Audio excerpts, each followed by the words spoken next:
So this is some examples of the latest equipment for making measurements of the atmosphere. Before there were weather balloons, but there were cars. So the Weather Bureau at that time, called the Weather Service, used these large kites to make up air measurements until they were found to be kind of dangerous for aircraft because they had big cables and they go really high. That was in the early 1900s. So I work at the National Severe Storms Laboratory, which is part of OAR, Ocean Atmospheric Research Branch of NOAA. And the lab was actually founded before NOAA. So NOAA was founded in 1970, and this lab started in 1964. So it's been around a long time. It was initially established as a research branch of the Weather Service. So much of their work has been focused on coming up with new methods to improve forecasting and warning of severe hazardous weather associated with thunderstorms primarily. Tornadoes, straight line winds, hail, flooding. Next slide here. I also work pretty closely with the Cooperative Institute and University of Wisconsin-Madison called SIMS, or Cooperative Institute for Meteorological Satellite Studies. And I mention that because they do a wide variety of research about all the different weather satellites. And that's where the weather satellites were initially born. Vern Sumi back in the late 50s was the first person to really have the idea of putting a camera on a satellite to look at clouds. It was during the Sputnik era. So I'm going to start with, there are two major areas I'm going to cover here. One is this work with obtaining high resolution wind estimates from a technique called optical flow, and the other, I'm going to talk a little bit about the advancement of Doppler radar, which NSSL has focused on for many years.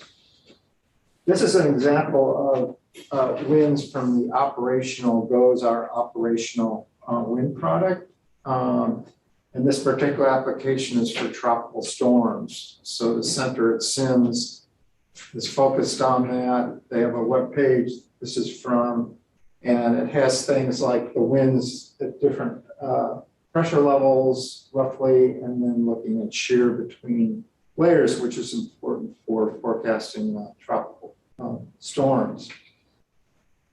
What I'm going to be talking about is a slightly advanced technique called optical flow, or dense optical flow, which really started in the 1980s and has been used more recently for even making movies where you have frames or images at distinct times and then extrapolating it in a way to make it look like it's seamlessly, not individual frames, but continuous.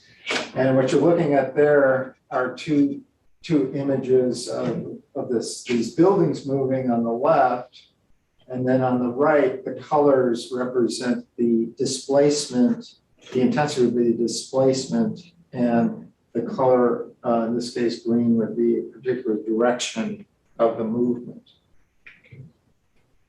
Now, in order to apply this to GOES data, the operational winds that I showed earlier were from 5-minute interval data, which is for all of the CONUS. But the two operational GOES satellites, 16 and 17 that we have up there now, and 18 was just launched, there'll be a 19. They have the capability to collect data on mesoscale sectors at 1-minute intervals. They're more limited in size, but they are adjustable on the fly by the Weather Service and other users, and they will cover areas where severe weather is expected.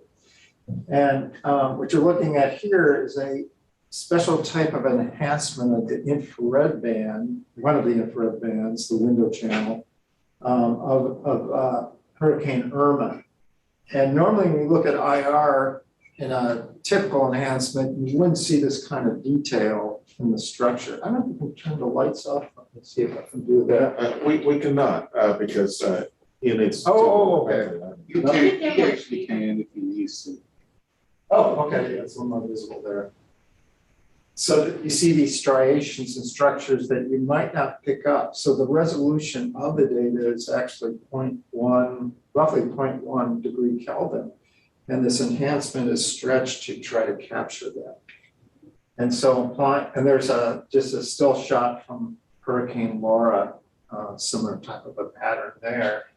But if we apply this optical wind flow technique, it uses two images 1 minute apart. And that's all it needs. It doesn't need a first guess and initialization like the operational version does. You get a wind field looking like that. In fact, you get an estimate of the displacement of the clouds at every pixel where there's clouds. So potentially a resolution of 2 kilometers. The colors of those wind vectors or wind flags is meant to illustrate the height or the pressure level of the cloud top. Now the idea is to estimate the winds at the cloud top. You can't estimate winds in the cloud or below the cloud using infrared data. And if we put it in motion, this is another hurricane. In this case, it's a blended wind product with the operational one and the optical flow. And so it's only, the plot doesn't show every wind vector there. It's actually every 10th wind vector. It's much more dense than that. But we found that in the cold core clouds that surround the eye, those winds, the current operational version does not produce much winds there. And so the optical flow is a good addition to that. And so there's been some experiments with SIMS this is running in real time, and during the hurricane season, it's actually been put into next generation hurricane WRF model for assessment that was done last year. So this is what it looks like for extratropical storm. It was a big snowstorm back in February 21st. And that's the kind of detail that comes out of it. You can see the flow from the south ahead of the cold front, and then the circulation of the surface flows a little bit further back over Maryland there. And this is just a second time. And you can clearly see the circulation off the coast of Delaware, New Jersey there, and it's in Maryland, or it was New Jersey, sorry, and the flow ahead of it there. And the colors represent the heights of the clouds, so the scales on the bottom, legends on the bottom. So the higher clouds are, in this case, the blues there. So now I'm going to switch and show you what it looks like for deep convective thunderstorms. 2 cases where there were significant tornadoes. This occurred in 2019 in Kansas, and there's a picture of a tornado there on the ground. It's about a mile wide, pretty significant. This particular tornado was estimated as an EF4 with 170 mile an hour winds, and it had a track of about 30 miles roughly. And it was pretty easily identifiable on Doppler radar. So satellite can't do everything. And I'll be talking about this more, blending different data sources together. Doppler radar was first implemented at NSSL back in the 70s primarily, and that led, their groundwork led to demonstrating its ability to get an early detection of circulation of these types before the tornado necessarily forms at the ground. And so increasing the lead time, and that they eventually demonstrated to the extent where Congress allocated funding for 140 or so radars around the country, very expensive program if you add all those together. And so that program was fully implemented in the 90s and still exists today. There's been some additions like dual polarization, which I don't have time to talk about right now. But basically, that's radial velocity display. So the green area there is actually moving towards the radar, and then the red's away. So it's a shear that indicates, in this case, a rotational aspect there. What is NSSL working on now to advance radar? They primarily a radar development laboratory. That's what they're known for from the start. So PAR stands for phased array radars.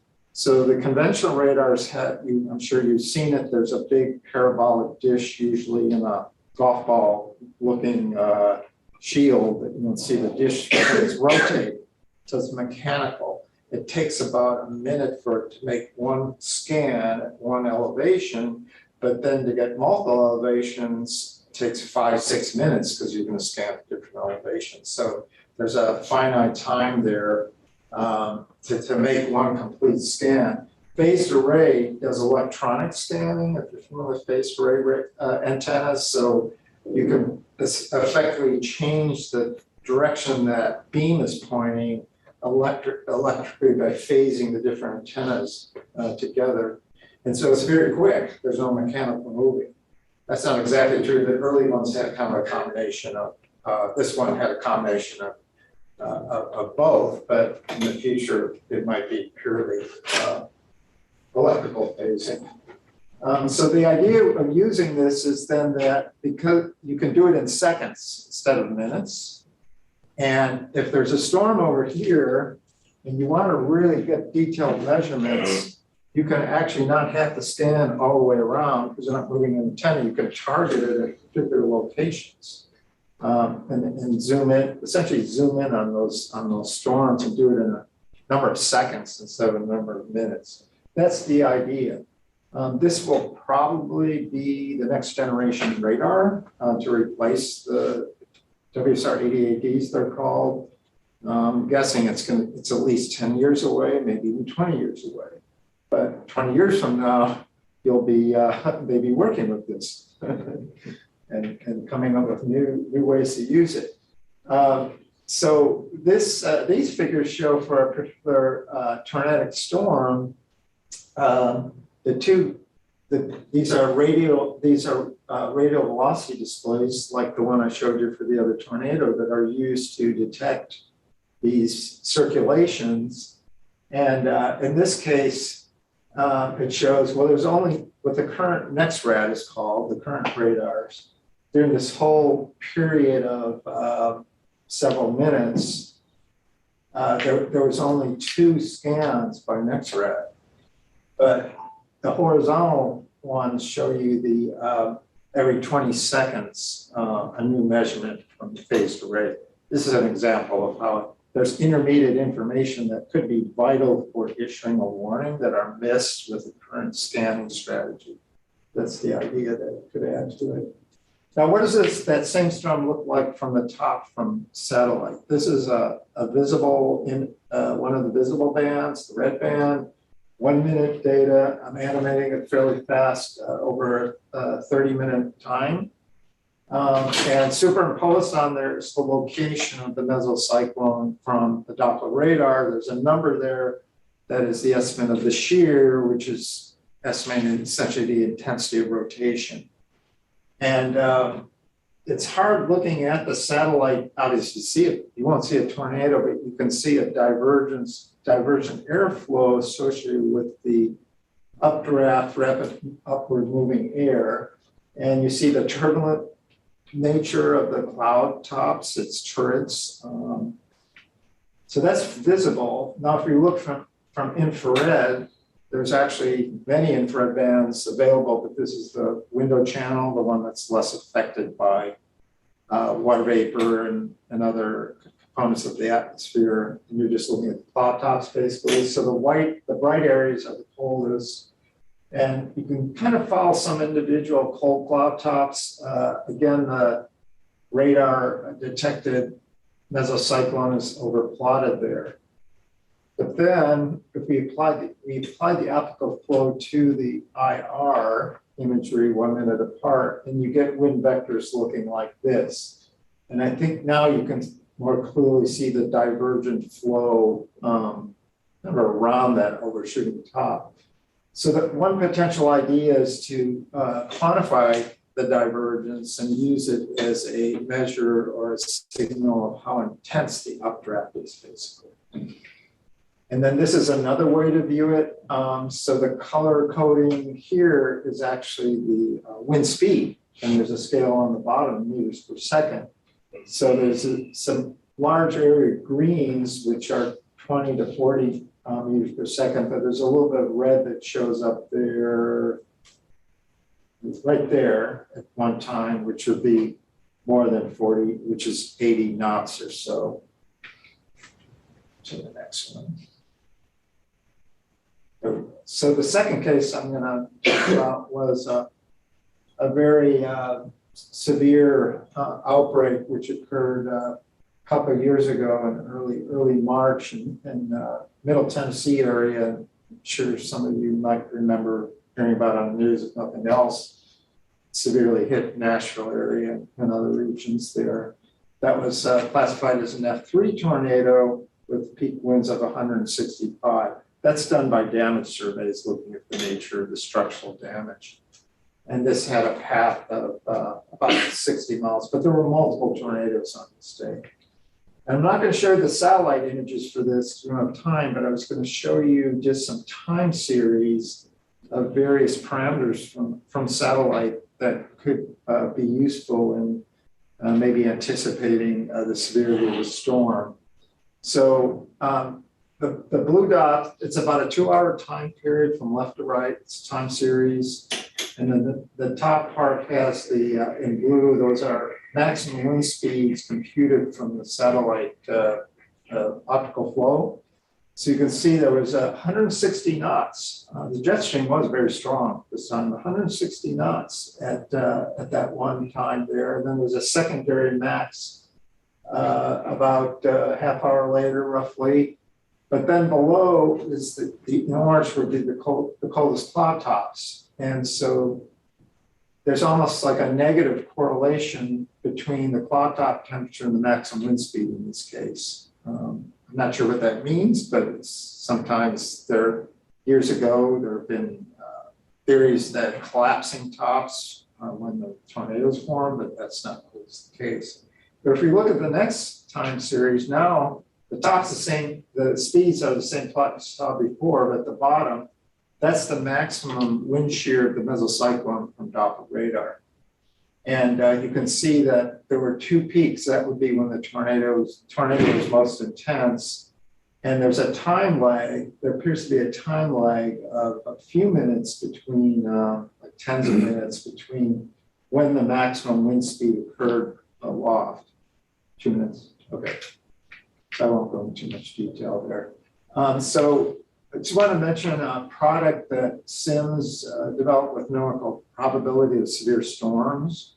And it uses both radar and satellite data for the forecaster to make some probability. Well, is that a severe storm or not? And they look at it uses time series of various information, lightning, radar, and satellite products. And then the other thing is that so the optical flow products I'm working on could be part of that statistical approach to that system. And then facets is a paradigm that was introduced by NSSL a few years ago. It's a next generation weather forecast tool. It stands for forecasting a continuum of threats, of environmental threats. And so the idea is to bring in the end users and the scientists and forecasters to come up with the best way of doing that. NSSL has this hazardous weather test bed, which is a place where products are tested not only by the developers like modelers, but also the users. So from emergency managers, how are the warnings being perceived by the public? And so rather than just a top-down approach, coming up with a better solution how to communicate warnings in a better way, basically. And I'll skip this, just summarizing the optical flow thing, but I want to end with this slide, some thoughts. The importance of combining observations. One type of observation isn't enough. We have to have multiple ones. And then what were the new future observing systems? You're going to see them, you're going to develop them. You know, I'm not, I won't be around. And so that's where you come in. I put down a couple possible thoughts of that. But what will you discover? I mean, all this stuff was discovered, you know, that I talked about many years ago by people, and hopefully that will continue. So I'm going to end there. All right.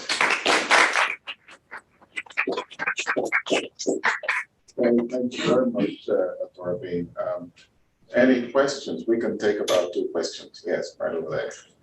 So my question is on the predicted paths for the storms. Is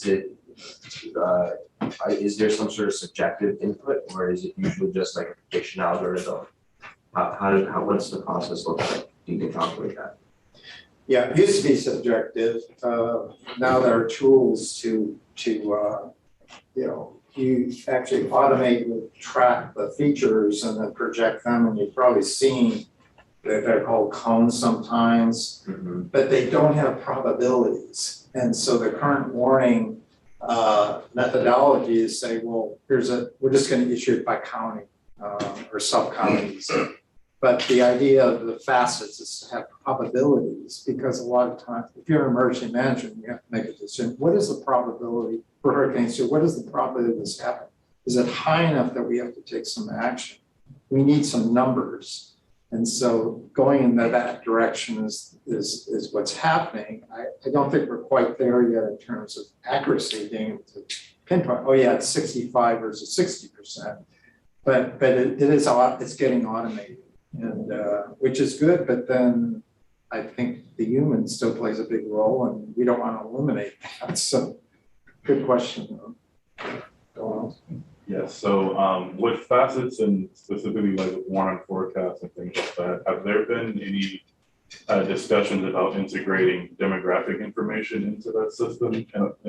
It's an idea that I've had, but you know, maybe taking the weather side of it and saying, well, you know, if there's a town where there's maybe people who are, you know, a certain percentage of people who are maybe older, so therefore they may, you know, take longer to, you know, get in shelter, maybe placing a warning on that storm sooner, something like that.